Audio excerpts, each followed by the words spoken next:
మంత్రి సిఆర్ పాటిల్ తో చంద్రబాబు పవన్ కళ్యాణ్ భేటీ కొనసాగుతోంది. ఏపీకి సంబంధించిన నీటిపారుదల ప్రాజెక్టులపై ప్రధానంగా చర్చిస్తున్నారు. నదుల అనుసంధానంలో భాగంగా బనకచెర్ల ప్రాజెక్టుకు కేంద్రం నుంచి సాయాన్ని కోరుతూ ఒక వినతి పత్రాన్ని కూడా అందజేశారు. అటు పోలవరం కుడి ఎడమ కాలువల నీటి సామర్థ్యాన్ని పెంచడానికి కేంద్రం నుంచి ఆర్థిక సాయం పైన కేంద్ర మంత్రితో మాట్లాడుతున్నారు.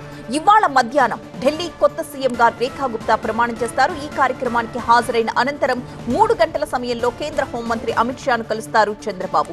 ఆ తర్వాత కేంద్ర వ్యవసాయ శాఖ కార్యదర్శి అయిన దేవేష్ చతుర్వేదిని కూడా కలిసి మిర్చి రైతుల సమస్యలను వివరిస్తారు. మిర్చి రైతుల అంశాలపై ఇప్పటికే కేంద్ర వ్యవసాయ శాఖ మంత్రి శివరాజ్ సింగ్ చౌహాన్ కు ఒక లేఖ కూడా రాశారు చంద్రబాబు నాయుడు.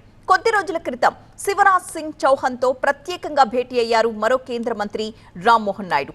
చంద్రబాబు లేఖను చౌహాన్కు అందించారు. మిర్చి రైతుల సమస్యలను కేంద్ర మంత్రికి వివరించారు.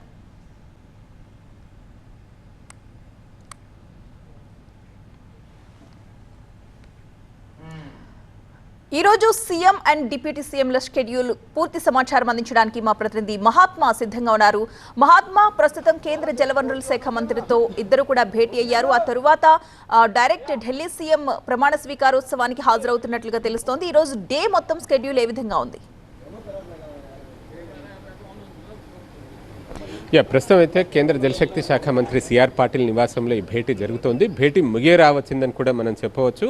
ఈ భేటీ అనంతరం నేరుగా రామ్లీలా మైదాన్కి చేరుకునే అవకాశం ఉంది. అక్కడ 12:35 ఢిల్లీ కొత్త ముఖ్యమంత్రిగా రేఖా గుప్తా ప్రమాణ స్వీకారం చేస్తారు. ఆమెతో పాటుగా మరొక 6 మంత్రులు ప్రమాణ స్వీకారం చేయబోతున్నారు. ఈ వేడుక కోసమే బీజేపీ నాయకత్వం, బీజేపీ పాలిత రాష్ట్రాల ముఖ్యమంత్రులు, ఉప ముఖ్యమంత్రులతో పాటుగా ఎన్డీఏ మిత్రపక్షాలకు చెందిన రాష్ట్రాల ముఖ్యమంత్రులు, ఉప ముఖ్యమంత్రులు, ఎన్డీఏ నేతలందరినీ కూడా ఆహ్వానించింది.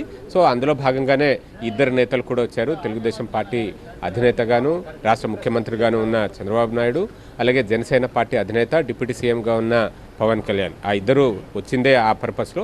ఎలాగూ ఢిల్లీ వచ్చారు కాబట్టి రాష్ట్రానికి సంబంధించి కేంద్రంతో ఏవైతే అంశాలు ఉన్నాయో వాటిని చర్చించాలని చెప్పి అనుకున్నారు. అందులో భాగంగా సిఆర్ పాటిల్తో ఉదయం అపాయింట్మెంట్ తీసుకున్నారు. దాదాపు గంటకు పైగా ఈ భేటీ జరిగింది. ఇందులో పోలవరం ప్రాజెక్టుతో పాటుగా, అంటే పోలవరం ప్రాజెక్టు ఎడమ కుడి కాలువల సామర్థ్యాన్ని పెంచడం, ఆ పెంచే క్రమంలో అవసరమయ్యే ఖర్చులో కేంద్ర ప్రభుత్వం నుంచి సహాయాన్ని కోరడం ఇదొక అంశం. అలాగే రివర్ ఇంటర్లింకింగ్, నదుల అనుసంధానం అన్నది కేంద్ర ప్రభుత్వం, భారతీయ జనతా పార్టీ ఎప్పటి నుంచో చెప్తున్న మాట. తద్వారా ఒక నదిలో నీరు ఎక్కువగా ఉండి ఒక నదిలో నీరు తక్కువగా ఉన్నప్పుడు ఈ అడ్జస్ట్మెంట్స్ అన్ని చేసుకోవచ్చు. మన తెలుగు రాష్ట్రాల విషయానికి వచ్చేసరికి గోదావరిలో నీటి లభ్యత ఎక్కువగా ఉంటుంది. ఆ నది నీరు వృధాగా సముద్రంలో కలిసిపోతుంది. అదే కృష్ణా పెన్నా నదిలోకి వచ్చేసరికి చాలినంత నీరు ఉంది. కాబట్టి ఆ గోదావరి జలాల్ని కృష్ణా నుంచి పెన్నాకు తరలించే క్రమంలో బనకచెర్ల ప్రాజెక్ట్ అన్నది ఆంధ్రప్రదేశ్ ప్రభుత్వం ప్రతిపాదించింది. దానికి కేంద్ర ప్రభుత్వ సహాయాన్ని కోరుతుంది. సో ఈ 2 ప్రధానమైన అంశాలతో పాటుగా ఇతర జలవనరుల శాఖకు సంబంధించిన అంశాల గురించి సిఆర్ పాటిల్తో ఈరోజు చర్చించారని చెప్పవచ్చు. ఏపీ సీఎం చంద్రబాబు నాయుడుతో పాటుగా డిప్యూటీ సీఎం పవన్ కళ్యాణ్, అలాగే కేంద్ర మంత్రి రామ్మోహన్ నాయుడు కూడా ఈ భేటీలో పాల్గొన్నారు.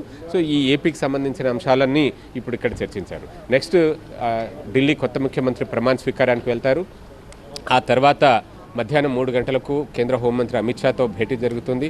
తర్వాత సాయంత్రం కేంద్ర వ్యవసాయ శాఖ కార్యదర్శితో, వీలుంటే వ్యవసాయ శాఖ మంత్రితో కూడా సమావేశమై ఈ మిర్చి రైతుల అంశం గురించి చర్చించే అవకాశం ఉంది. ఎందుకంటే ఆంధ్రప్రదేశ్లో ప్రస్తుతం మిర్చి ధరలు పడిపోవడం అది రైతుల్లో ఆందోళన కలిగిస్తోంది. కాబట్టి వాటిని ధరలను స్థిరీకరించే క్రమంలో అది ఆహార పంటగా లేదు, స్పైసెస్గా ఉన్నది. కాబట్టి దీనికి ఏమైనా కనీస మద్దతు ధర ఇచ్చి కొనుగోలు చేయడం, ఇట్లాంటి అంశాల గురించి చర్చించే అవకాశం ఉంది. అలాగే ఎన్డీఏ నేతలతో ఈ ప్రమాణ స్వీకార కార్యక్రమం అయిపోయిన తర్వాత ఒక భేటీ కూడా ఉంది. ఆ భేటీలోనూ పాల్గొంటారు.